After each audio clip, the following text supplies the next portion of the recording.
Entonces, hoy día lo que vamos a revisar ya en nuestra sesión 9 es el presiómetro y el CPT.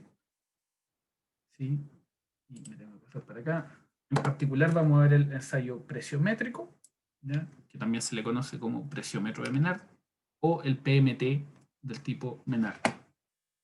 ¿Ya? ¿En qué consiste? Y aquí hay un escrito. Consiste en una sonda que se inserta a una cierta profundidad en una perforación sin camisa. ¿Ya? ¿Qué significa sin camisa? Sin recubrimiento de la pared, ¿ya? De la perforación. Eh, Ahora, ese que sin camisa, ahí una letra chica, no quiere decir de que no esté, permiso, necesito silencio, necesito el tema de los asistentes para estar atentos cuando todo llegue. Ya, estamos.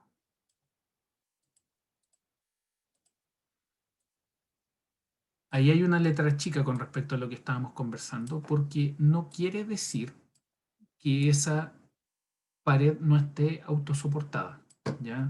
Muchas veces esto se apoya con fluidos, por ejemplo, ¿ya? Eh, También depende del tipo de suelo, ¿ya? Pero en general no tiene sentido el pensar que hay una perforación que no está siendo soportada pensando en que podría colapsar, ¿no? Eso depende del tipo de suelo, entonces hay que tomar medidas dependiendo del tipo de suelo con el cual se esté trabajando, ¿ya? Entonces, ¿qué es lo que hacemos? Se aplica la presión, ¿cierto? Se entra una sonda a la perforación. Esta es una sonda que es flexible, es deformable. Y por dentro de esta sonda se puede ingresar una presión. Entonces, ¿qué es lo que hace esta presión? Empieza a expandirse, empieza a expandir la sonda, ¿cierto? Y empieza a comprimir la pared radialmente, ¿ya? Y producto de eso, ¿qué es lo que ocurre? Que el suelo, obviamente, al deformarse, uno puede tener diales para ir midiendo las deformaciones, las presiones que se van ejerciendo, y en vista de eso se mide la resistencia, así como la deformabilidad del suelo, ¿ya? Entonces, llegaron tres. Entonces, se mide la resistencia y deformabilidad del suelo, ¿ya? Ahora bien, ¿cómo luce el presiómetro de Menard? Luce así, ¿ya? Como ustedes pueden ver, es ahí lo que se ve, eso se ve metálico, ¿no? Pero es metálico, pero es un recubrimiento metálico, pero por dentro tiene una especie de globo, si gusta llamarlo de alguna manera, ¿ya? ¿Y qué es lo que ocurre? Que todo ese sistema es deformable y esto se deforma, como ustedes pueden ver en esta zona superior de la foto, acá, ¿ya? Ese es el presiómetro deformado. Está en laboratorio. Ahora, ¿cuál es la gracia? Veámoslo funcionar en laboratorio, ¿ya? Los equipos de terrenos generalmente se calibran en una maestranza o en laboratorio. A veces también hay que hacerlo en terreno, pero no es la idea, ¿no? La idea es llegar con los equipos calibrados a terreno, ¿ya? Entonces, para eso vamos a ver una demostración de cómo esto se calibra en terreno. Es un video no muy corto, estoy pensando en unos 3 minutos, algo así, un poquito más. Para el sonido. We are ready for the calibration for pressure correction. This needs to be done each time a new sheath is put on the probe because it allows to measure sheath resistance. The range is typically from 30 to 100 kPa at 1600 cc for an N-size probe. Step 1. Before we begin, make sure that the probe is unconfined and placed at ground level. Step number 2. Connect the Tecalan tubing to port number 1 and place the valve number 5 to test. Step number 3. Connect the pressure gauge on port number 3 and turn it on. Step number 4. Rotate the crank clockwise at a rate of 1 revolution every 2 seconds until 80 cc of liquid has been injected into the Ahí ustedes pueden ver que en la medida que le va entrando presión a esto, ¿cierto? Este equipo se está empezando a deformar, ¿no? Radialmente, alcanzando una forma similar a la que había en la foto. Ahora, ahí inicialmente también se había puesto una manga, ¿no? La idea de la manga es que ayude a las calibraciones. Generalmente cuando uno está en laboratorio, cuando uno quiere calibrar, ¿ya? ¿Qué significa calibrar? Que el equipo uno lo pone en una situación de testeo, donde la situación de testeo es totalmente controlada y conocida. ¿Qué es lo que quiere decir eso? Que si, por ejemplo, yo tengo una celda de carga y esa celda de carga la necesitamos calibrar, eso implica que la celda de carga tiene que ser capaz de medir de manera apropiada cualquier carga, ¿ya? Obviamente dentro de los rangos para los cuales está fabricada. Entonces, ¿cuál es una metodología? Por ejemplo, si uno quiere aplicar una celda de carga y tiene cargas relativamente convencionales, ¿cierto? Uno lo que hace es tomar pesos, ¿ya? Y esos pesos tienen que estar muy bien descritos. ¿A qué es lo que voy? Cuando usted tiene por ejemplo, los pesos que hay en los gimnasios, todos dicen que son de 1 kilo, ¿no? Pero estrictamente hablando, no son de 1 kilo, son de 0,99785 kilos, por decir un número, ¿ya? Entonces, cuando uno quiere calibrar, ¿ya? Uno tiene que ir a ese nivel de precisión. ¿Por qué? Porque en la medida que uno calibre el equipo con información conocida y procedimientos correctos, uno garantiza que lo que están viendo a terreno es lo que corresponde. ¿A qué voy con esto? No es solamente usar los pesos conocidos, no es solamente saber el peso exacto hasta el quinto decimal, por decir un número, 3 también le serviría, ¿no? Del peso del equipo, sino que también, si usted tiene una celda de carga, usted necesita que esa celda esté bien alineada, usted necesita que los pesos que vaya a imponer estén bien alineados con el sistema de medición que trae la celda, ¿ya? Entonces, cuando usted, por ejemplo, usted quiere hacer mediciones que involucran a un equipo en donde estrictamente hablando no van a haber deformaciones, uno ocupa 0. ¿Para qué? Para acotar esas deformaciones e imponer que las condiciones de borde bajo las cuales se van a hacer los supuestos de la calibración funcionen, ¿ya? Es muy parecido, por ejemplo, cuando ustedes quieren hacer un ensayo de consolidación. El ensayo de consolidación que está hecho en el casquete, ¿cierto? En este casquete donde ustedes ponen una tabletita de suelo, ahí lo que se hace es que se hace el supuesto de que no hay deformación lateral, ¿cierto? No hay deformación radial. Sin embargo, eso se debe confirmar, ¿ya? Obviamente se hace al principio cuando el equipo recién llega al laboratorio, ¿no? Lo ideal es confirmar ese tipo de cosas, ¿ya? ¿Por qué? Porque uno quiere evitar lo que se llama el compliance del equipo. ¿Y qué es el compliance del equipo? Cuando los resultados están afectados por elementos externos al testeo y que son inherentes al equipo. Como por ejemplo, que el equipo no dé una cierta capacidad de deformación, que el equipo no dé una cierta capacidad de carga, ¿ya? O que tenga problemas en algún mecanismo específico al momento de hacer una carga y quitarla, ¿ya? Entonces eso es súper importante. Cuando el equipo no es capaz de realizar de manera apropiada una actividad para la cual está destinado, ¿ya? A esa situación se le llama el compliance, ¿ya? Que es una especie de decir eh, el factor cómplice, ¿ya? Que explica el por qué las calibraciones que estoy ocupando no podrían estar funcionando y por lo cual debo mandar nuevamente el equipo a chequear.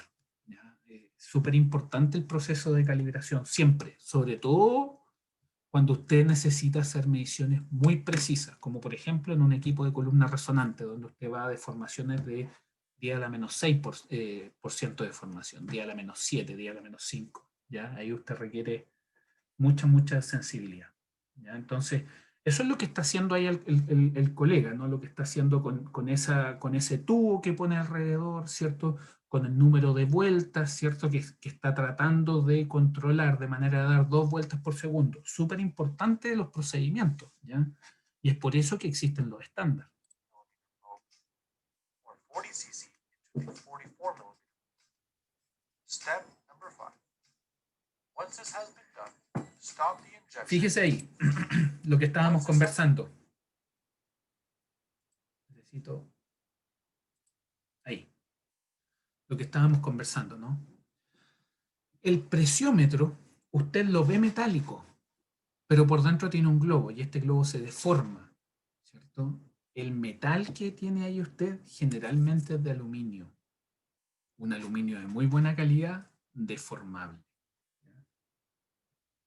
Entonces, como usted puede ver, lo que tiene es que el aluminio está dispuesto alrededor del presiómetro de una manera tal que simula un poquito lo que es una persiana.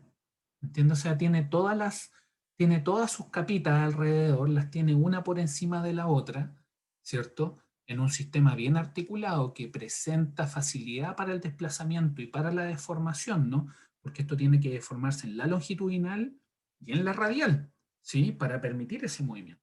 Entonces, eh, importante ese detalle, ¿ya? Porque mucha gente a veces piensa que mandar un presiómetro es mandar un globo en profundidad. No, en absoluto. Es mandar una celda, ¿ya? Una celda de presión, ¿ya? Que tiene un sistema flexible de deformación, pero con esa deformación absolutamente controlada. Porque fíjese que esto también en el centro es radial, pero ¿qué es lo que pasa en los extremos? ¿Ya? Entonces, por eso que ahí ustedes lo que ven es un elemento que está en amarillo a los que se le llama packer. ¿Y qué es lo que hacen los packers? Los packers en general, bueno, depende del contexto del ensayo, pero en este caso lo que hacen los packers es funcionar como atiazadores, condiciones de borde, ¿ya? Para evitar cualquier tipo de deformación no deseada dentro de este ensayo. ¿Ya? Play de nuevo. Once this has been done, stop the injection and wait 30 seconds. Now record the pressure and the volume in the TechSam companion file provided by Rockets. Repeat steps 4 and 5 until 1600 cc has been injected into the 70 millimeter long probe or 800 cc into the 44 millimeter probe. Now slowly rotate the crank counterclockwise to return the piston to its initial position and the counter reads 0 cc. Finally, plot the curve of injected volume versus pressure on the counter. Let's complete the volume correction so we can finish the preparation. This calibration must be done each time a membrane is assembled and the system is saturated. Rocktest recommends to repeat this calibration every day the pressure meter is used. Step number 1, connect the Tecalan tubing to port number 1. Step number 2, place valve number 5 on test. Connect the pressure gauge on port number 3 and turn it on. Step number 3, place the probe inside a rigid steel pipe. Use a NW or AW drill casing or equivalent for the 70 and 44 millimeter diameter probe that you are using. Make sure that the counter is at 0 cc and then install the large crank. Tengo una consulta, me gustaría que alguien compartiera su hipótesis con nosotros. ¿Cuál es la filosofía de poner este casing, este tubo metálico alrededor del equipo? ¿Qué es lo que se está buscando? ¿Qué es lo que se estaría buscando?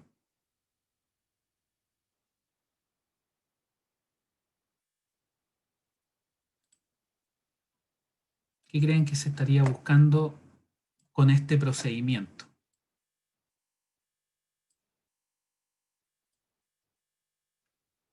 Franco, Cristóbal, Daniel, Álvaro, Jorge, Felipe Profe, Ignacio. ¿se refiere a esta especie de globo de aluminio? No, al tubo alrededor del globo. Valentina, Luis, José, Catalina Francesca, Daniel, Alison, Jorge, Roberto, César, Valeria, Daniela. Alguien que comparta una hipótesis. ¿Por qué querríamos tener ese tubo alrededor del penetrómetro? Daniela S., Francisco, Javiera, Matías, Marcela, Gonzalo, Consuelo, Felipe.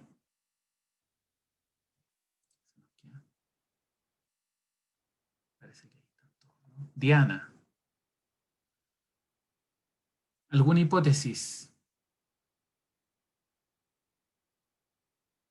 Me gustaría escuchar alguna hipótesis respecto a esto. Es una hipótesis, no hay respuesta buena ni mala, solo aprendizaje. Profe, en el chat pusieron algo. Ah, no se deja ver el chat todavía. Ya, por ahí va, Gonzalo Mura. Por ahí va. ¿Qué es lo que debería medir si yo le aplico el presiómetro de Menard a acero? ¿Qué propiedades debería obtener?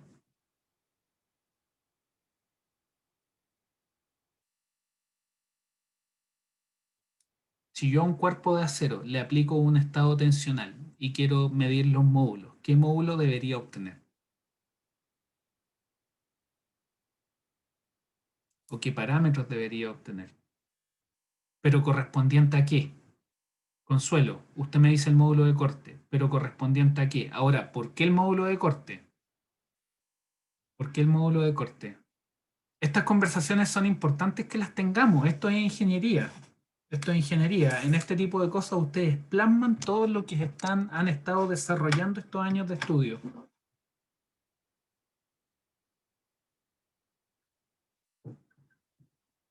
Invito a alguien a que saque el micrófono y que plantee su hipótesis.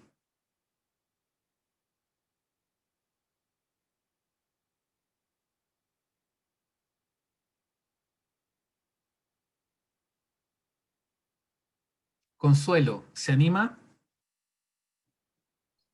Profe, es que no entendí bien la primera parte, pero por eso en verdad. Yo igual pensaba lo que dijo Gonzalo de la calibración. Ya, pero ¿qué es lo que es que está bien, si va por ahí? Va por ahí. Pero ¿a qué se refieren con normalizar? Sí, En que considere esto, ¿sí? el volumen del tubo negro es conocido. ¿Ya? Entonces se puede calcular la presión ¿Ya? para ese volumen conocido ¿Ya? y así se normaliza. Pero Pero no lo tengo más claro que eso. ¿y qué información podríamos estar obteniendo? Porque la presión la conocemos. ¿Qué otro parámetro podríamos conocer? ¿El acero se va a deformar si le aplicamos presión?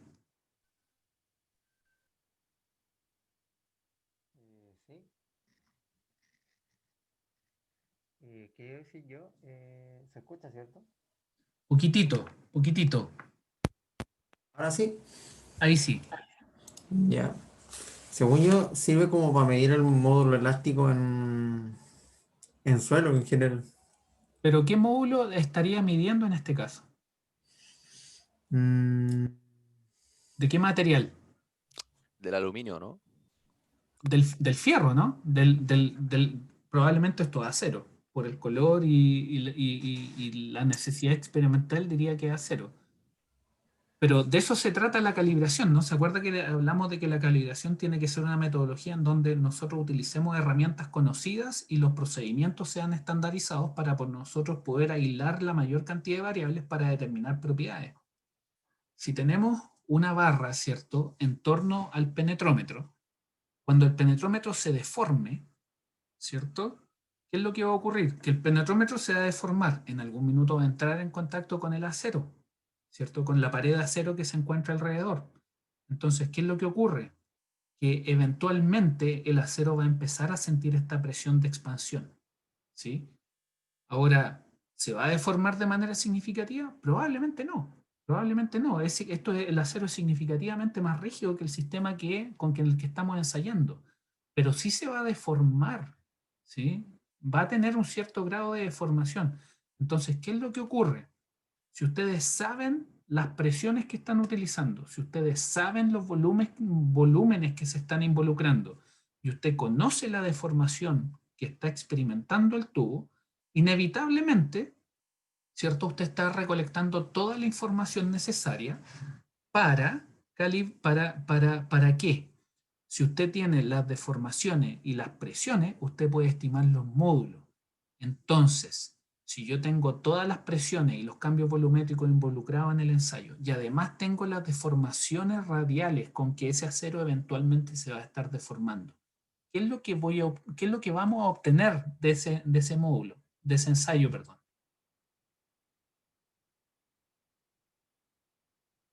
¿Qué es lo que se va a obtener?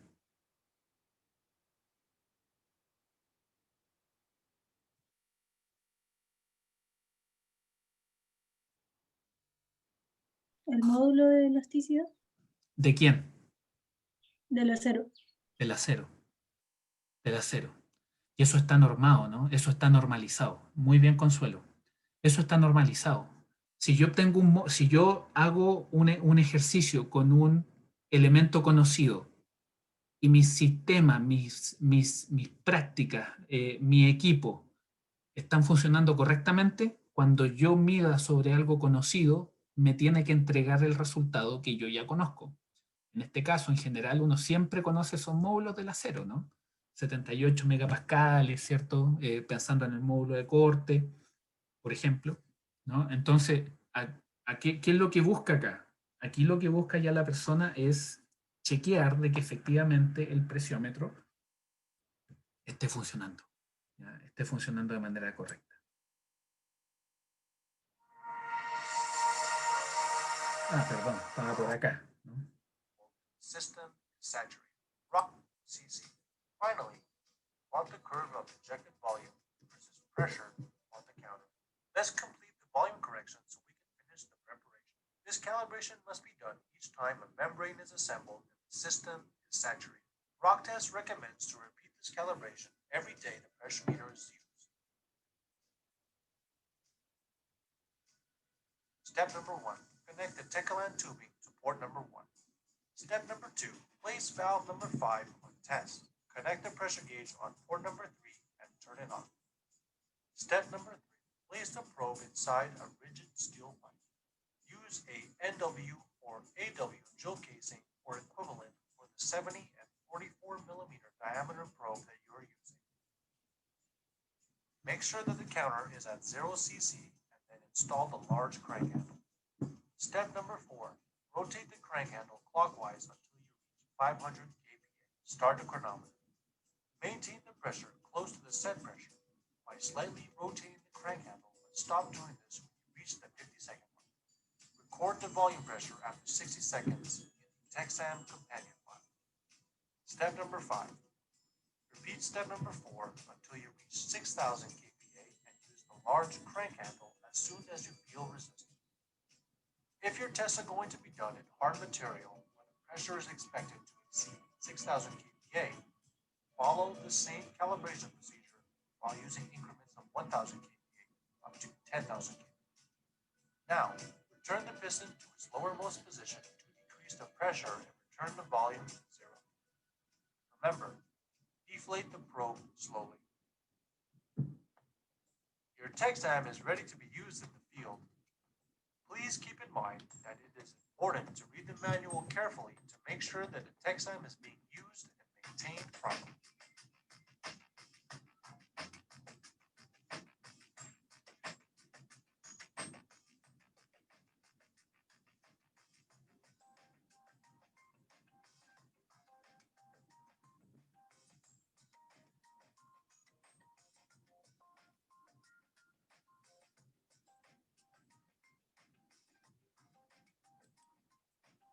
Súper, súper bien. Es un video que encuentro que es muy didáctico, ¿ya? Muestra de manera muy expresiva todo lo que sucede con la sonda a diferentes profundidades, tanto para suelo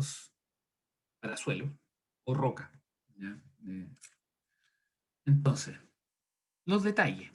Veamos los detalles. El diámetro de la perforación es levemente superior al de la sonda. El diámetro de perforación que usted va a hacer en terreno tiene que ser levemente superior al de la sonda para que usted pueda inflar la sonda con tranquilidad.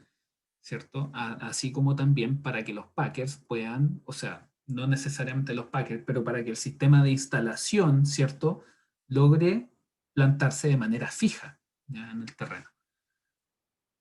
La sonda tiene 3 cámaras, ¿ya?, una superior, una central y una inferior, ¿ya? La inferior y superior restringen las deformaciones verticales, ¿ya? La cámara central se deforma radialmente. Los datos obtenidos de la cámara central son los que permiten estimar los parámetros, ¿ya?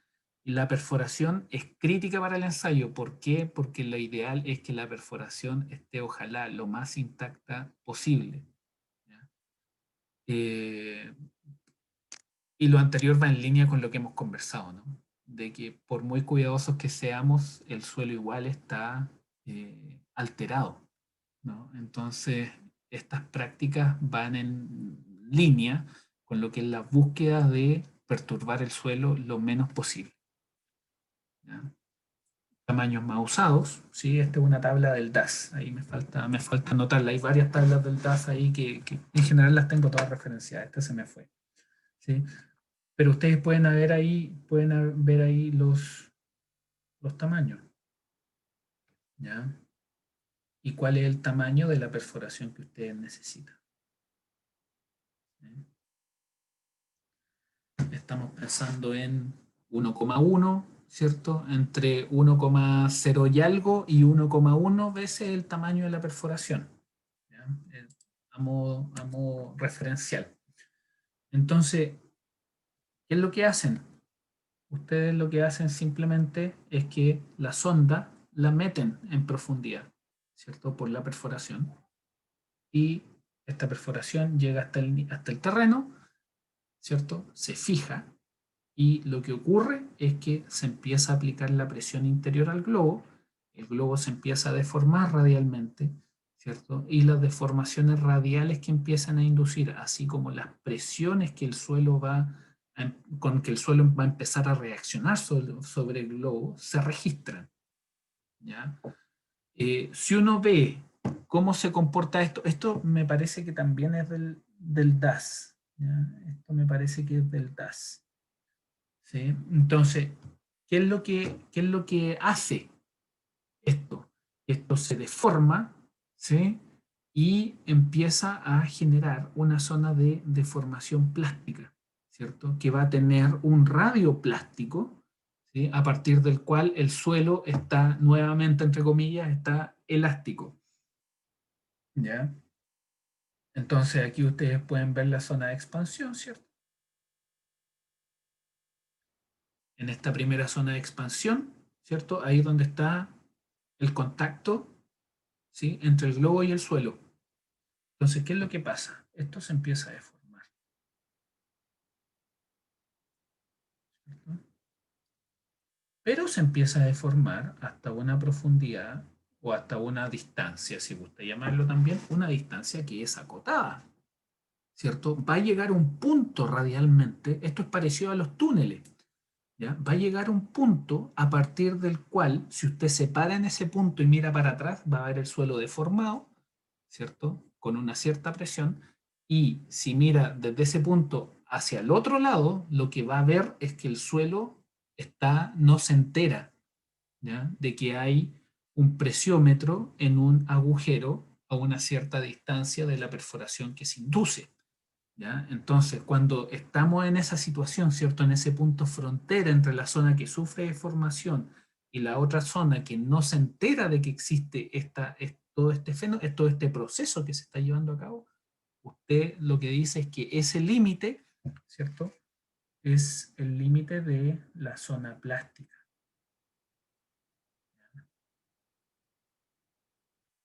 Ya el de la zona plástica hacia afuera, todo es elástico, ¿ya? Y eso lo podemos dibujar en verde porque implica que es un suelo que está elástico, por así decirlo, está sanito, ¿ya?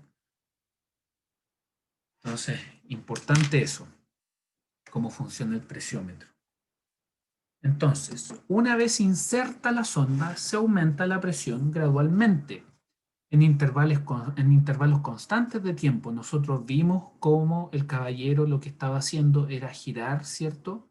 Girar el sistema, girar la ruedita, para que la presión se fuera incorporando dentro del globo de manera gradual, ¿cierto? ¿Por qué? Porque si usted hace esto de manera rápida o lo hace a distintas tasas, empieza a meter condicionantes dentro del ensayo que dependen, que van a ser más o menos relevantes, depende de cómo sea su suelo, ¿ya? Si usted tiene un suelo que tiene características reológicas significativas, como una arcilla normalmente consolidada, ¿ya? Que puede tener un comportamiento de compresión secundaria importante, ¿ya? Usted, si carga a diferentes velocidades, va a tener respuestas distintas, ¿ya? ¿Y por qué? Bueno, eso viene dado por la naturaleza de la arcilla, ¿no? Que producto de la baja permeabilidad tienen problemas con las presiones de poro, pero no solamente con el hecho de que se generan presiones de poro, sino que todos los puntos de ese suelo se enteren de que están todos sometidos a un efecto de presión de poro. Es difícil alcanzar la heterogeneidad. Y por lo tanto, cuando es difícil alcanzarla, mejor dicho, la homogeneidad, ¿sí? Cuando es difícil alcanzar la homogeneidad, la respuesta del suelo, ¿ya? No es uniforme, ¿ya? Y no es precisamente lo que buscamos. Entonces, en intervalos constantes de tiempo, en los cuales se registra el volumen de la sonda, el resultado es una curva que describe la presión con el cambio volumétrico, ¿ya? El ensayo se finaliza cuando el suelo falla o bien la celda llega a su máxima presión. De la información obtenida se puede obtener el módulo de formación, el módulo de corte y la resistencia última no drenada, ¿ya? Se considera que el suelo falla cuando el volumen de la sonda es aproximadamente el doble del volumen al momento de iniciar el ensayo, ¿ya? Una vez terminado el ensayo, la sonda se desinfla y se procede a penetrarla hasta otra profundidad de ensayo. Eso quiere decir de que usted baja, ¿cierto? Usted baja, hace su ensayo, retira las presiones, el globito se desinfla, ¿cierto? El penetrómetro vuelve a su posición original, tanto en forma como en ubicación, ¿ya? ¿Y qué es lo que hace ahora usted? Ahí usted da por finalizadas las mediciones al nivel en que está y procede a bajar nuevamente la sonda en profundidad, ¿ya? ¿Cuáles son las curvas que obtiene? La curva que obtiene es esta, ¿ya? Esta es la curva. ¿Qué es lo que usted ve? Usted ve variación de volumen, variación de presión. Entonces, ¿qué significa esto? Aquí usted tiene esta primera zona, ¿no? Donde la curva no es en absoluto lineal. Sin embargo, llega a esta zona donde se asume cierta linealidad, ¿ya? ¿Y qué tiene que ver con eso? Es toda la etapa inicial del ensayo, ¿no? Donde existe el reacomodo, el acoplamiento entre el equipo y el suelo, ¿cierto? Que se empiezan a acoplar se empieza a acoplar el sistema de suelo con el equipo, ¿no? Entonces, ¿qué es lo que sucede? Que cuando usted está inflando este globo, ¿cierto? Este globo probablemente no entra en contacto de manera homogénea con el suelo, ¿sí? Tiene que entrar primero en contacto, tiene que equilibrar las presiones, tiene que equilibrar las deformaciones. Todo el proceso y todo eso, todos esos cambios que se originan al principio del ensayo, cuando se está produciendo esta interacción inicial entre el suelo y el equipo, eso se refleja en esta parte de la curva. Ahora, cuando ese acople, todo ese proceso de acople se termina, ¿ya? Y el ensayo, el equipo está bien instalado, hay buen contacto entre el suelo y la celda, y esto está empezando a ser realizado bajo condiciones estándar de ensayo, ustedes probablemente van a tener una curva con estas características. ¿Cuál es la ventaja de esa curva? Que les permite hacer cálculos con mayor tranquilidad respecto a las hipótesis que sostienen el ensayo, ¿ya? Y por último, cuando ustedes ya entran en la zona de falla, ¿cierto? Cuando ya el suelo está deformándose de manera excesiva, ustedes tienen esta zona de respuesta. Tienen zona 2, zona 3 y zona 1. Ahora, fíjense, ahí dice EM, módulo de deformación presiométrica, ¿ya? El EM, ¿dónde está? No lo veo, pero esto debiera estar, esto se calcula en esta zona. Ya el módulo de formación presiométrica se calcula en la parte lineal. El P0 es la tensión in situ horizontal. ¿Y cuándo se empieza a equilibrar? Cuando todo el equipo, ¿cierto? Cuando ustedes lo alcanzan, cuando el equipo está bien instalado, ¿no? ¿Por qué? Porque también considere esto. Cuando usted hace la perforación, ¿cierto? Usted hace la perforación y ¿qué es lo que pasa? Usted hace la perforación y ahí desaparece confinamiento. Entonces, ¿qué es lo que ocurre? Al perder confinamiento, pierde rigidez. Rigidez implica deformaciones. Por lo tanto, cuando usted hace esto, ¿cierto? Usted hace la perforación, el suelo se relaja, el suelo que está inmediatamente alrededor de la perforación. Y después llega el presiómetro y se empieza a acomodar, ¿no? Entonces, ¿qué es lo que ocurre? Que el presiómetro en algún minuto inevitablemente tiene que llegar a la tensión original, ¿sí? Cuando el suelo está con deformación cero, ¿cierto? La deformación anterior a la perforación. Y eso también se refleja en esta zona de la curva, ¿ya? Entonces, bueno, ahí está, ¿no? Ahí está aún más explicitado. Y eso lo deberíamos complementar con todo lo que es el tema del acople y el inicio correcto del ensayo, ¿ya? Entonces, ahí ustedes tienen la tensión in situ horizontal y la presión de fluencia, ¿cierto? Es cuando ya ustedes lo que observan es que el aumento de volumen empieza a cambiar de manera significativa, pero sin necesariamente un aumento significativo en la carga, ¿ya?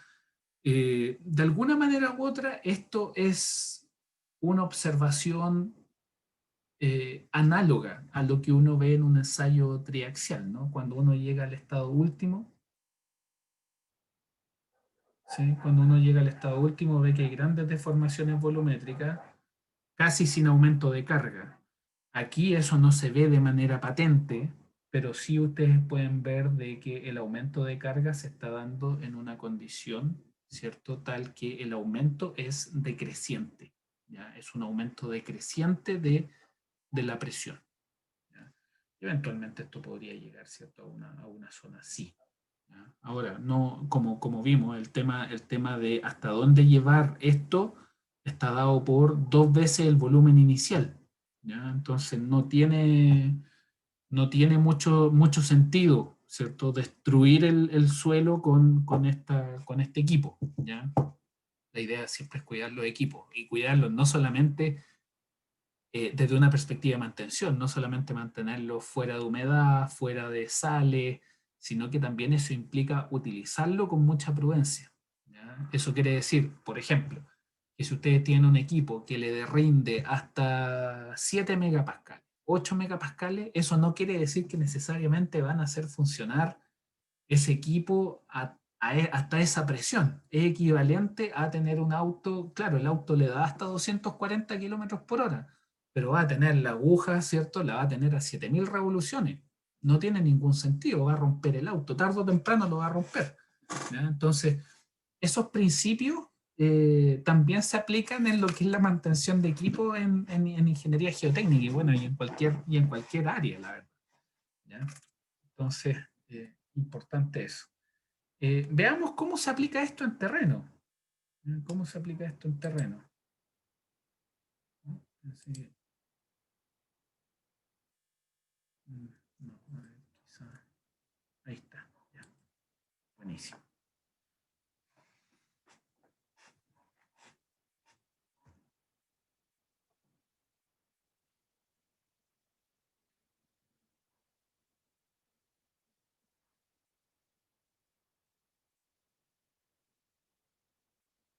Ya, esos son los elementos de perforación. No está con el sonido.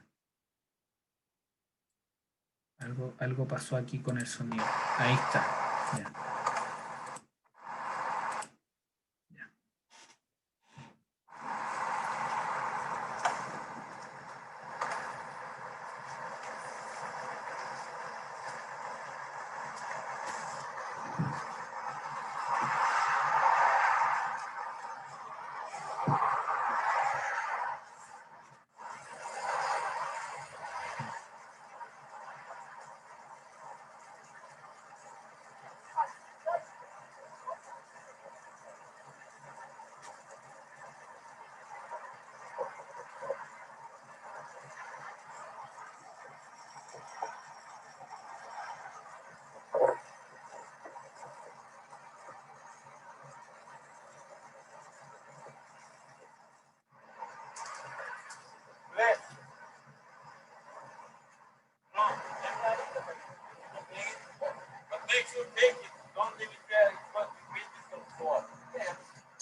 ¿Ya? Entonces, eso es principalmente lo que es la práctica del penetrómetro, ¿ya? Una vez que ustedes hacen el ensayo y tienen todas sus lecturas, ustedes obtienen sus curvas, el cálculo de las propiedades es súper directo, ¿ya? Es súper directo, ¿ya? Ahora, ahí hay algunas tablas que les pueden ayudar con valores referenciales, ¿sí? ¿Por qué? Porque usted cuando hace este cálculo, este es un cálculo de las propiedades que usted va a obtener, ¿cierto? Es eso, ¿no?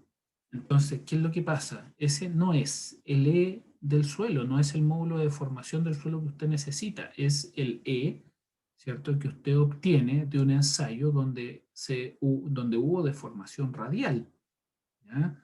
Entonces, bajo unas condiciones donde usted no necesariamente mide directamente lo que le ocurre al suelo. Entonces, obviamente se desarrollan ensayos, perdón, se desarrollan procedimientos que permitan correlacionar los resultados del presiómetro, ¿cierto?, con los módulos de deformación efectivos del suelo, ¿ya? Entonces, ahí tenemos el factor radiológico alfa, ¿ya? ¿Qué más? Bueno, también tienen ese parámetro E sobre P0, ¿cierto? Y dependiendo de los valores, ustedes pueden interpretar el tipo de suelo que hay.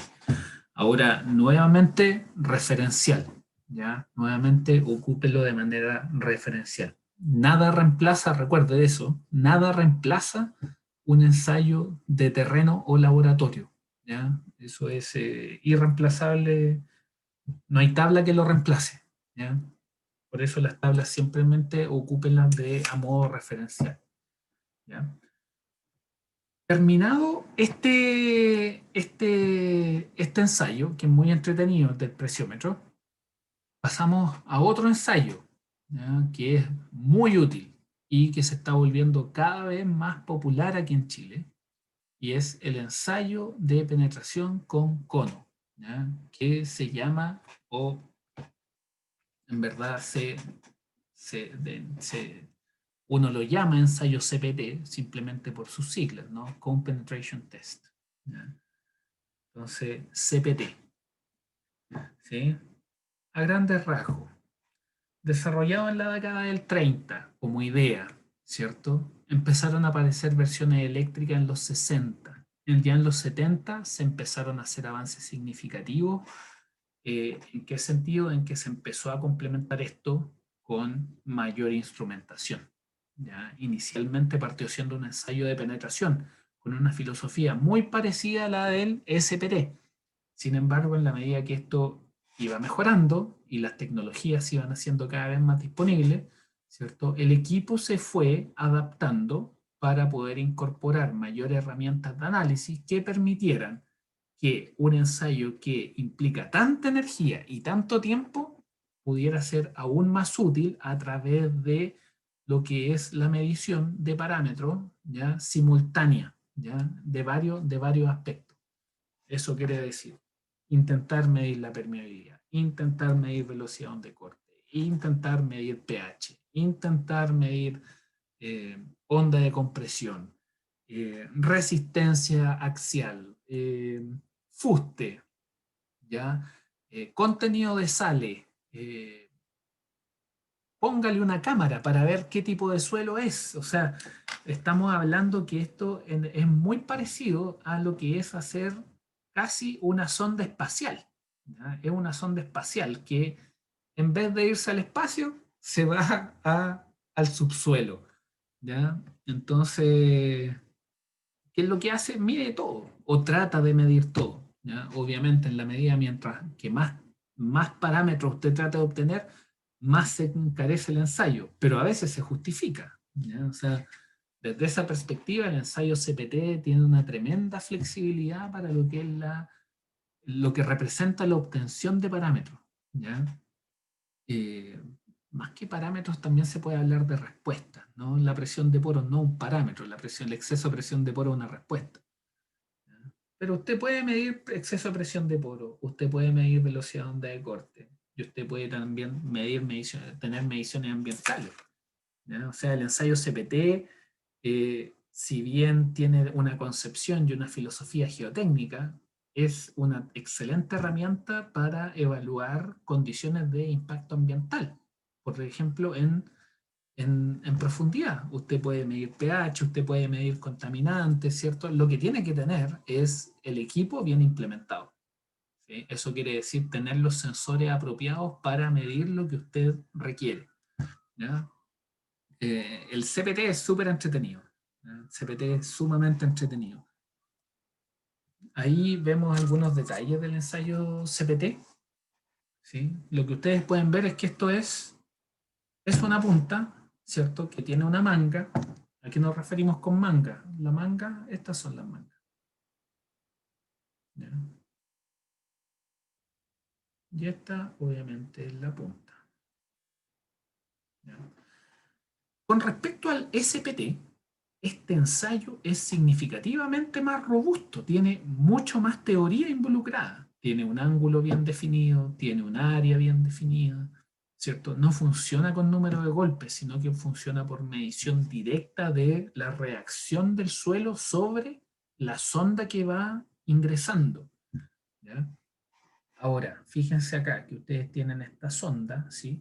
Bueno, de partida, ahí tienen un hilo, ¿no? Ese hilo, ¿qué es lo que permite? Le permite implementar un cono, ¿cierto? Según los requerimientos con los cuales usted vaya a trabajar, o también para conectar, ¿cierto? Dependiendo del CPT, usted puede cambiar la punta del cono o puede ensamblarle otra barra, ¿ya? Ahora, cuando se cambia el cono en general, se cambia todo, ¿no? Entonces, o cambia un cono que esté mejor implementado. ¿Ya? Vamos a ver fotos de cómo es el cono por dentro. ¿Ya? Eh, entonces, usted puede extender esto. Usted quiere llegar, no sé, a 50 metros, usted lo que tiene que poner es simplemente ir poniendo las barras extensoras, ¿cierto? Las va conectando en superficie y esto va entrando. ¿Ya?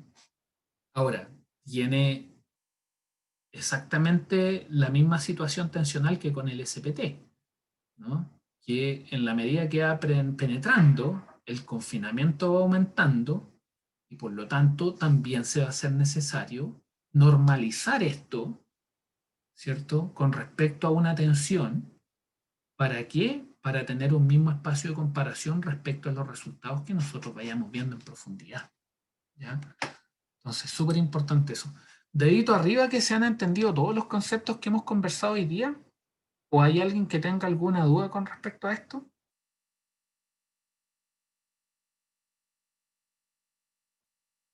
Poquitos deditos arriba. Si hay alguien con dudas, me gustaría chequear cuáles son esas aprensiones o dudas que pudieran existir. ¿Ya? Entonces, fíjense acá, ¿qué vemos también? Diferentes diámetros.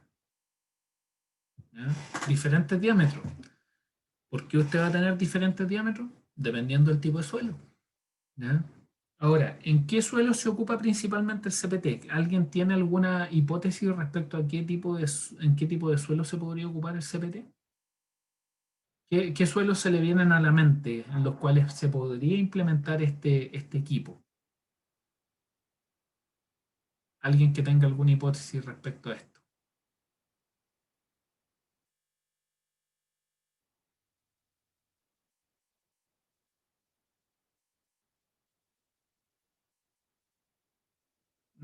Jorge Karsten, ¿tendrá alguna hipótesis con respecto a esto?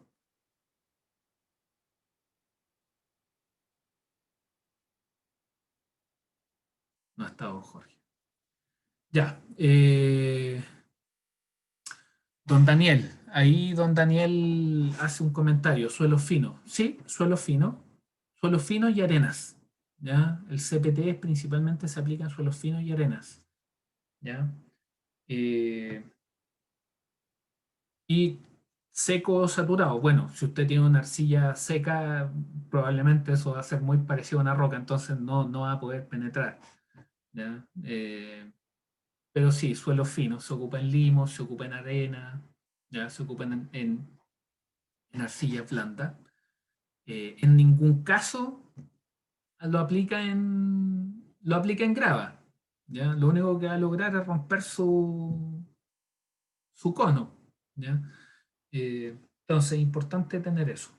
Con respecto a los tamaños, 2 centímetros cuadrados, 10 centímetros cuadrados, 15 centímetros cuadrados y 40 centímetros cuadrados. Esa es el área. ¿Ya? Esa es el área de la sección transversal. ¿Ya? Perdón, esos números que están ahí refieren a la sección transversal. Ahora, eso quiere decir, ahí les vamos a poner,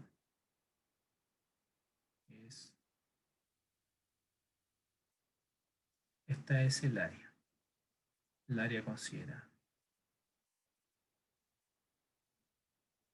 ¿Ya? Sección transversal. Entonces, fíjense, ahí están los conos. ¿Ya? Ahí están los conos. Y a la derecha lo que se observan son diferentes barras. Y todas esas barras están unidas por cableados. ¿Ya? ¿Y eso por qué?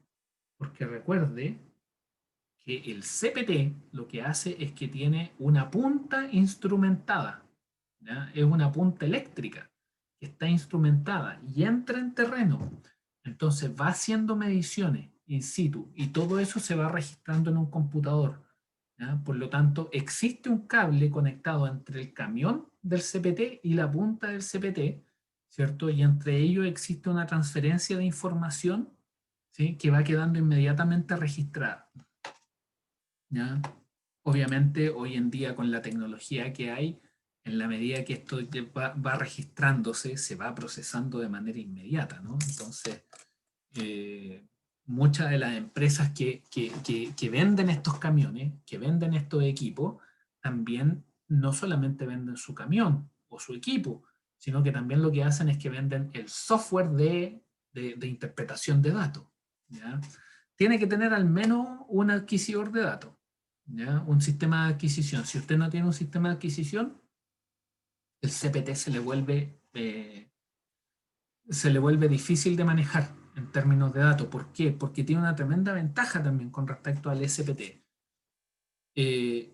Si ustedes se fijan, el SPT, ¿cierto? Era por golpeteo. Entonces, ¿qué es lo que ocurre? Ese golpeteo era el número de golpe en avanzar 15 centímetros, ¿cierto? Por cada etapa, ¿cierto? Que en total es el número de golpe en avanzar 30 centímetros, porque despreciamos el N2 y el N3. Y después ustedes se corren 1 metro, ¿no? Ustedes lo que hacen es profundizar 1 metro y ustedes vuelven a hacer ese ensayo. Entonces, ¿qué es lo que pasa? Es súper discreto. Es discreto. Los datos están cada 1 metro. Por decir algo, cada 80 centímetros. ¿Ya? Estrictamente hablando, deberían estar todos por 1 metro, pero no siempre las cosas salen como uno espera. ¿Ya? Pero aquí voy, son distancias discretas. El CPT, por toda su implementación y toda su concepción y por todo este sistema de adquisición que tiene en tiempo real, le permite ir caracterizando de manera continua qué es lo que va pasando en el terreno. Si usted quiere mediciones más específicas, lo que usted tiene que hacer es parar el cono, ¿ya? Y hacer un ensayo que usted estime conveniente. Por ejemplo, ¿qué ensayo podría hacer? Podría hacer un ensayo de disipación. Usted está entrando con el CPT en terreno y usted nota que entró a una zona donde estamos bajo la napa. Entonces, usted dice, ok, este es un suelo que la verdad es que en base a los resultados estamos teniendo ciertas dudas respecto a qué podría pasar con la permeabilidad de este suelo. Estamos midiendo presiones de poro, estamos midiendo resistencia a la penetración, estamos midiendo fuste, ¿cierto? Estamos midiendo varios componentes.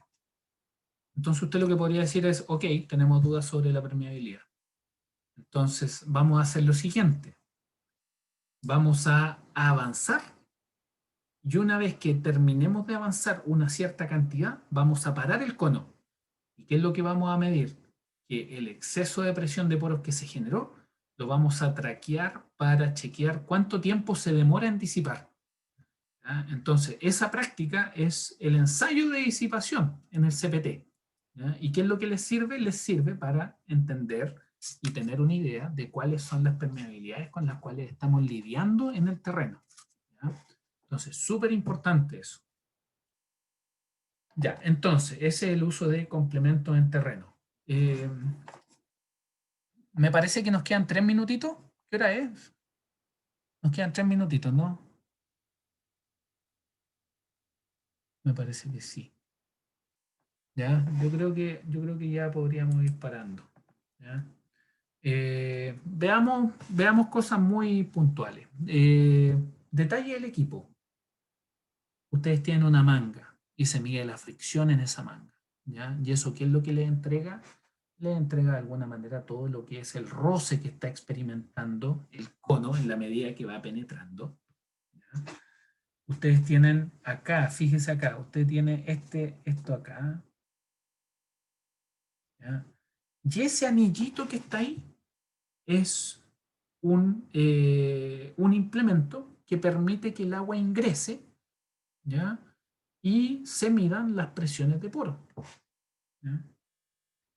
Y usted también, perdón, eso en rojo. Y esta, obviamente, en la punta del cono, y con eso usted mide la resistencia de punta. Entonces, los tres parámetros básicos, o las tres, no hablemos de parámetros, hablemos de medidas. Las 3 medidas básicas que usted puede obtener del ensayo CPT son la punta, la manga o fuste, ¿ya? Y la presión de poro. ¿Ya? Y esos son los mínimos minimorums que usted necesita cuando usted tiene un ensayo CPT. Ahora, ¿por qué digo mínimum minimorum? Porque hay alguna alternativa del ensayo CPT que no mide presiones de poro. Pero tener un CPT y no tener un sistema para que mida presiones de poro es casi contraproducente, no tiene sentido, ¿ya? Entonces, eso, ahí ustedes tienen, ahí podemos conversar. Esto ya es un detalle del equipo que podemos irlo conversando para entender cómo funciona esto el día. Lo podemos ver el próximo día martes. ¿Ya? Me parece que este es un buen momento para pausar la grabación. ¿Ya? Si no hay más consultas, dudas, aprehensiones respecto a lo que vimos hoy día, me despido. Que estén muy bien, cuídense y muchas gracias. Nos vemos el próximo martes.